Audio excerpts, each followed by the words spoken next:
আচ্ছা আমরা এখানে আরেকটি শব্দ লিখলাম, সেটা হচ্ছে কি বলেন, এখানে কি লিখলাম? আবার ডগ মানে কুকুর, ডগ মানে কি কুকুর, স্লিপ মানে ঘুমানো, স্লিপ মানে ঘুমানো। এখন ডগ স্লিপ মানে কি? কুকুর ঘুমানো।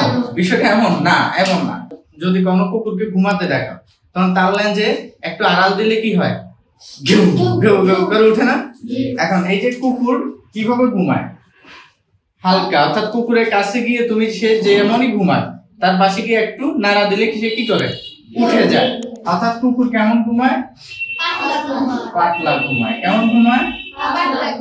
ওকে, তাহলে ডগ স্লিপ মানে কি? ডগ স্লিপ মানে কি? আমাদের অনেকেরই আছে, একটু কিছু হলে আমাদের কি হয়ে যায়? ঘুম ভেঙে যায়। তো সেক্ষেত্রে আমরা কি বলবো? Dog sleep. কি হবে? Dog slip. ডগ স্লিপ অত কি? পাতলা।